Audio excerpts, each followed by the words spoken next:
Welcome back, guys, to Apollo Justice.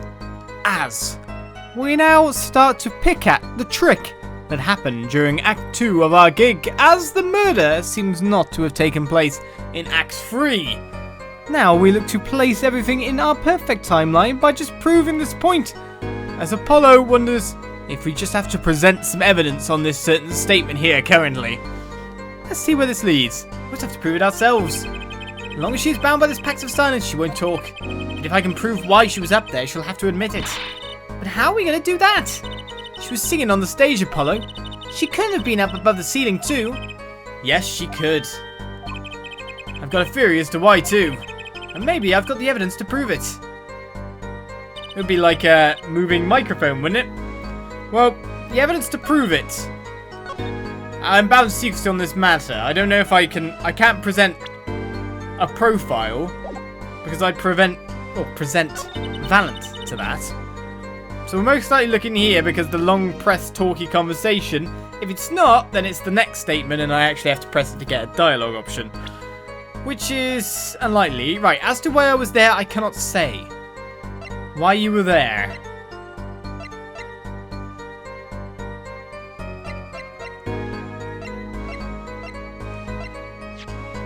This is the only thing it's recording Lamiroir's performance. So this is the only thing in my article menu that relates to the trick itself, which is what I want to kind of poke at. Again, it'd be easier to present profiles again and present Valant. But this is probably it. Hopefully.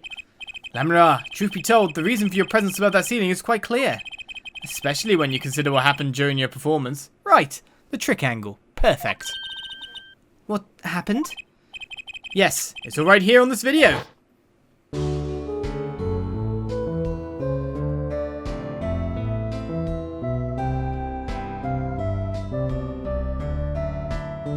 That guitar sounds horrible, you gotta admit. It's this moment here.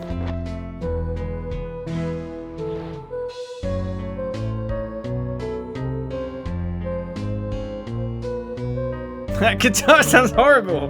God, just listen to it, not saying the lyrics and actually listening to that music. It's terrible.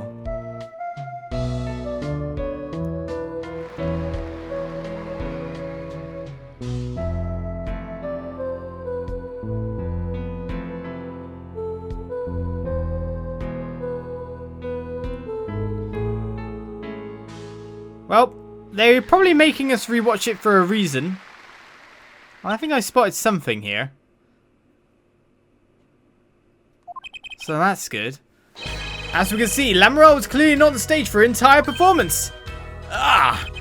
Though it saddens me to be so realistic, Lamiroir is incapable of actually vanishing, let alone teleportation. So the only explanation is that she was hidden from view. We go from a completely sedate, static moment where I'm kind of like, oh, I'm calm now, I'll talk like this, to, action! Apollo's right in there! And during that time, she moved to the back of the forum. Apollo? What, Trucy? It's not nice to reveal the magician's secrets. This is against the rules. But I'm a lawyer. I'm not supposed to be nice. This is all very fascinating. But how is it possible? There's only 20 seconds between when she disappears and reappears. She couldn't have moved that fast. Is something wrong, Prosecutor Gavin? This was his concert, his show. He knows how the illusion was performed. Ha! He's just realizing his own oversight. Let's look at the cross-section diagram again. Here we can trace a route through the ceiling. It goes from the stage through the backstage to the rear of the forum. Recall Lamiroir's testimony from yesterday. I was on my way from the stage to the backstage exit. There was something like a little window there. That's how I saw it. She went from the stage to the backstage exit. A perfect description of this route above the ceiling. Lamiroir knew of this because of her part in the illusion, but she wasn't the only one who knew. What? Just now in the lobby, Machi told me something. I know if I opening vent, I can leave stage and backstage. He said that? Oh, were you not informed, Prosecutor Gavin? I knew about the Vanishing Act, of course. Yet I had no idea the route that would be used. Why didn't that magician tell me? Magicians only reveal details of their acts on a need-to-know basis. They're the bread and butter of a magician's life, you know. Which is why he bound Lamiroir to secrecy. Well, Lamiroir? I am impressed, Mr. Attorney. Machi was right about you. So, what does this mean? Are you saying you used this route above the ceiling? I did. Well, that's that. But I'm still a little confused. Why is that, Your Honor? As I said before, there was very little time between when she disappeared and when she reappeared. 20 seconds tops? How could you do that, especially if you stopped to hear the shooter's voice? That text was weirdly timed. That's a good question. Can the witness explain this to the court? I cannot. Very well, Mr. Justice. Yes? It's all up to you to do your thing. What thing, Your Honor? You need to explain how Lamiroir was able to teleport like she did, or I'm throwing your case out with the bathwater. Why do I get picked on? It's Lamiroir who isn't going along with the program here. As I've stated before, I am not at liberty to speak of the illusion that night in detail. And then, you'll just have to tell us what you can. We'll hear your testimony on this. Mr. Justice, it will be your job to wring the truth out of her. Yes, if you would, please. Right. I feel like a student before finals. Good luck, Apollo! Which finals just happened, supposedly. Good luck to you all with your results. I followed the route exactly as I was instructed. There is an emergency exit in the backstage where a stagehand waited. From there, one can enter the form on the opposite side from the stage. The plan was for me to move there in 2 minutes. But it took no longer than 20 seconds tops. So, if the transformation only happened in 20 seconds, that can't be her on stage if she had 2 minutes to plan, unless they can freeze time now. I was on my way when I heard the voice. It's got to be that one. 2 minutes, you say? The mystery deepens. I suppose it was too much to hope the judge would come up with something. No, he tried. He tried to help during the testimony. He butted in. As does my curiosity. Take it away, Mr. Justice. Right, Your Honor. All I have to do is find the contradiction between what Lamiroir is saying and what we can see plainly in the video. I figured it out already. I am a magician, after all. Well, tell me. Not a chance. I can't reveal another magician's secrets. Come on. Hey, you're supposed to be on my side. Well, it's easy to figure out where the contradiction lies. I don't think we even need the rest of the testimony here. If we just accept that as the route, that's the emergency exit, etc. From there, one can only enter the form on the opposite side of the stage. The 2 minutes and 20 seconds is the thing. 2 minutes? Yes, it can be done in 1 minute if you are running. Running? In that crap dark tunnel above the ceiling? Haha, Mr. Attorney, have you forgotten? Dark or lit, it makes no difference to me. Ah, that's true, but... So you're saying that on the night of the contest you made the trip in 2 minutes? Yes, though I nearly didn't make it in time. You see, I stopped halfway. Lamiroir disappears in the video for 20 seconds, but she said she made the trip in 2 minutes. Wow.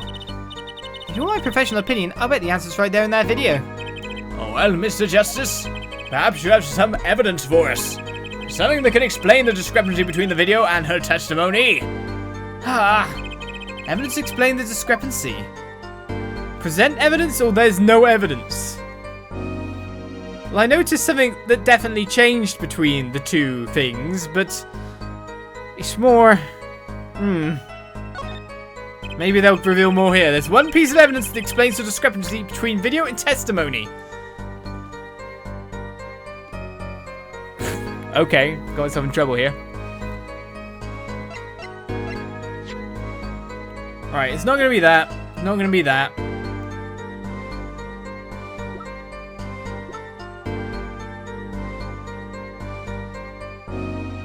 Right.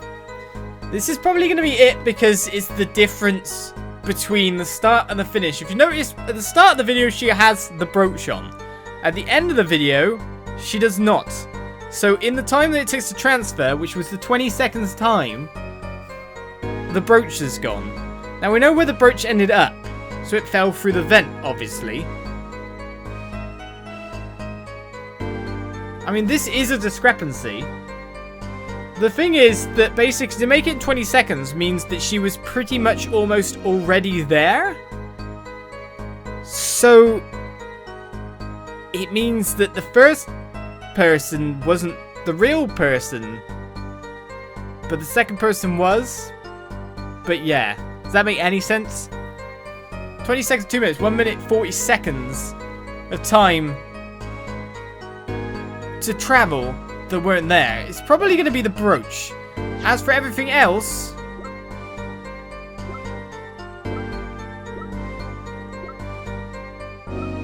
it can either be the videotape again, form diagram,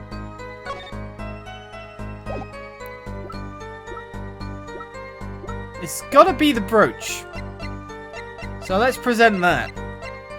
There's definitely a discrepancy in the video based on the brooch.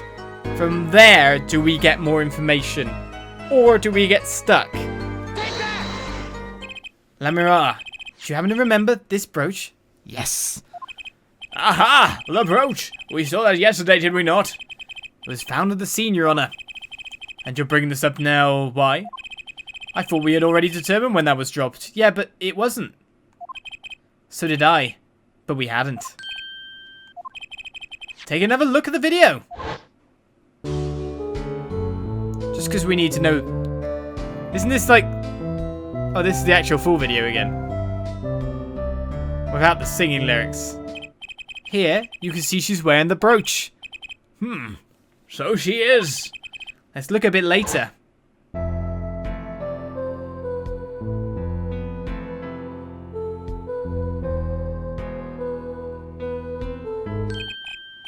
What? The brooch! It's gone! What? Yes. The brooch disappeared in the short space of 20 seconds. And it takes a full minute to run from the stage to the backstage. Which means there can be only one explanation. The Lamiroir we see before the vanishing act and the Lamiroir we see after are two different people. What? What? The brooch was found on the floor at the crime scene. And not just on the floor, but on the floor directly beneath the air vent. Lamiroir, tell me, did you drop the brooch on your way from the stage to the backstage? At the very moment you witnessed the crime? Yes, I think I did. Order! Prosecutor Gavin! From your expression, I gather you had no idea this was the case, Head Judge. I, of course, knew about it. What? Don't get me wrong, I wasn't hiding it. It just never occurred to me. But the switch and the shooting took place at the same time. So, I was right? There was a switch? There was. Just before the stage's tower rose, Lamiroir was replaced. While we're on the subject, just who was his replacement Lamiroir? Why? The man behind the illusion. Valant Gramarye. Was Gramarye? Gramarye? I hate that. Gramarye sounds so much more fabulous. That's quite the illusion. But I still don't get one thing. Yes? The switch happened before the tower rose, correct? So you weren't on the stage. That's right. But this fake Lamiroir is still singing. And she's pretty good. Basically, the Japanese text is so much shorter than the English text has to convey. They've got auto-scrolling things rather than the text actually going like you pressing bits because it's going by video. And it just cannot fit in. We've had so many occasions of this. It cannot fit in the time limit. In fact, Tales of Berseria had tons of that lately. They're just putting the words in the source material, base material of the game and just trying to wham them in there. That was old bag style speed talk. She's pretty good indeed. Except the fact that she was probably mic'd up, I imagine. You can't just cut a singing performance by two people. She's the one who sung, unless they're playing a recording, of course. Wait a second. Unless they're using a recording. After all, it'd be better to use a recording because using a mic in an air vent would be kind of echoey and really bad acoustic place to sing. Wouldn't it? That's true. Come on, Apollo. That's an easy one. They were just playing a recording. The Gammoners aren't some kind of air guitar band, Fräulein. Oh, you mean I'm wrong? When we play a show live, we play live. No recordings. Perhaps you can explain, Lamiroir. Very well. Yes, do tell and add it to your testimony. I had to keep singing even while I moved. Okay, so what are we doing with this? Usually it would mean we present something to that, so let's press to it. You were singing? Yes. Oh no, with the music changing like this, it actually just feels like it's continuing onwards. Mr. Gavin expressed a dislike for recordings, so I used this. Really? I mean, that seemed like obvious to me first of all, but then when I really thought about it, because I've had to do a little bit of work on this room just to get it to a suitable sound level compared to what the room originally started with. It's a small enclosed room I film in. You've seen it if I streamed. You've seen it in my Let's Plays. It's not that big. I mean, I haven't shown you the scope of the room in a 3D sense, but you know what I mean. When I originally got in just this room, it was echoey. Until I started to fill it full of lots of stuff to try and dampen the echo.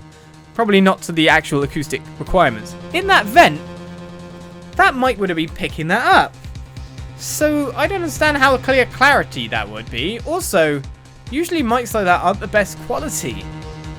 I mean, I'm not using a headset microphone ever because the quality on them is terrible. I use a big microphone in front of me with pop guard, etc. like that.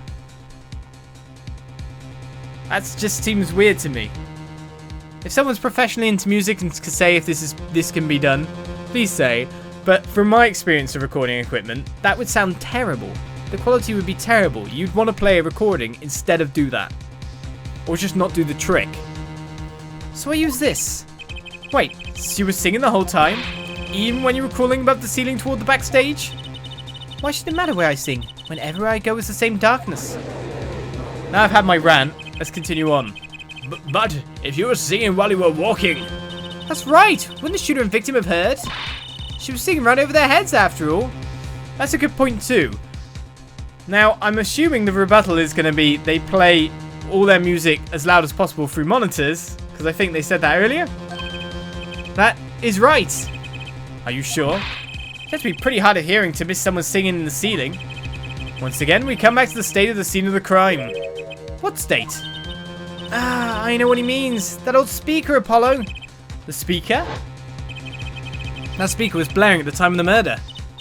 Ah, that's for monitoring the stage from this room. Monitoring? It pipes in a real-time feed from the stage microphones. Useful for knowing when your set is coming up. Satisfied? That dressing room was fitted with a large speaker playing a direct feed from the stage. At my request, actually. So Lamiroir singing in the ceiling? Sounded just like Lamiroir singing over the speaker? The echo, man. Ingenious! Her voice was hidden by her voice. Ah, Lamiroir? I just remembered something. Do tell! When I heard the noise, the gunshots, yes? It startled me, so I stopped singing. What? I forgot the words I was supposed to sing. The song stopped? Thankfully, it was the very beginning of the second verse, so not many would notice. Forehead, that mixing board I lent you, where is it? The mixing, huh? That machine, Apollo, the one that breaks music into tracks. Oh, this, I completely forgotten about it. Let's take a listen.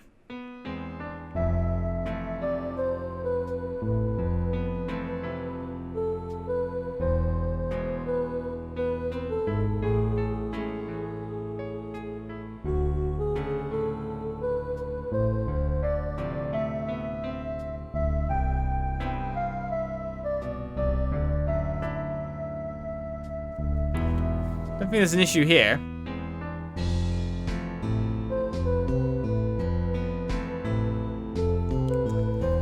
It's right there. The song does stop there. It does? I must have missed it. Look at the lyric sheet at the top of the second verse. See where it says pleasure, pleasure? We only got one. Now listen again. Also, the song kind of just drops, doesn't it? It does not sound right, because really the song is about her singing. The backing's just the bare accompaniment. It's not very alluring. But so that notice that pause. You can tell that something's supposed to be there by the crashing of the drum kit. You can so tell. This is when things are supposed to start again on that verse. This is evidence indeed. I believe we are guilty of making a terrible mistake. Crime didn't happen during the third set. It happened during the second, during Lamiroir's ballad. If that is true, then no one on stage during the second set could have been the shooter. Which means that Diane Crescend could have done it. He wasn't on stage for the second set. Well, Prosecutor Gavin? Fascinating. I don't believe I've ever seen a trial turn around quite so thoroughly. Yet one problem remains. What's that, Prosecutor Gavin? Forehead's theory does have a certain kind of logic to it. It is entirely based upon Lamiroir's testimony. Yes? Is there a problem with this? Well, it's quite simple, though it pains me to say it. What if she's lying to protect the defendant? But you have no proof. All I'm saying is that the truth is as yet unclear. Until we hear directly from the man himself. The man? You don't mean? Yes. Though he is a friend and band member, Diane Crescend must take the stand. I see no other way. As someone with a new perspective on the case? As a suspect, to be frank.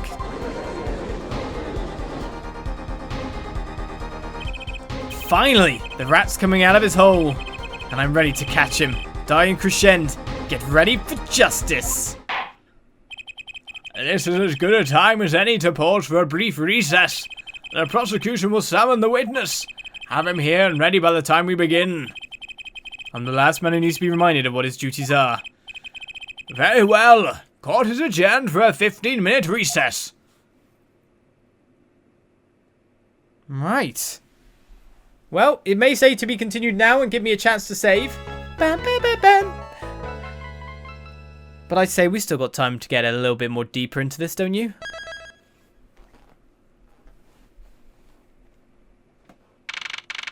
July 10th at 1:40 PM. District Court, Defender and Lobby number 2. Apollo, I can't believe it. It really happened during the second act. And right in the middle of Lamiroir's performance? Why she was in that air vent. And that switch. And the flaming guitar. When you link it all together, that's what you end up with. I knew you had what it took. Who's this? Hey, Papa Phoenix! Ah, Daddy. Mr. Wright, is that what's his beanie's supposed to say? Is that starting off as Papa? Because that's why I said it, because it just subliminally knocked me in the head. Mr. Wright, you believed in me? Not really. Huh? I just thought they'd make a cooler entrance and say, hiya! Why'd I even bother hoping? Where have you been lately, Daddy? You haven't been coming to the office at all. Ah, sorry about that, Trucy. I'm on a secret mission. Secret? You mean like you're undercover? Like Mr. Latou's, only shorter and not as well dressed. Oh no, what if you're shot too, Daddy? Would I do a thing like that to you? You nearly got hit by a car very recently, you reckless man. All for some salty noodles. Yeah. Anyway, I'm off for a while again. Huh? You're leaving? Oh, one thing before I go. What? Good luck. Right. Is that all you came to say? I think you have things pretty much under control. You'll get Matthew to Bay off the hook, no doubt. Yeah, but you're after that detective, aren't you? Diane Crescend. It won't be easy proving he did it. Especially not under the current court system. The current court system? What did Prosecutor Gavin say during the trial? Your case is based on one fragile assumption. Namely, that our diva divine is telling the truth.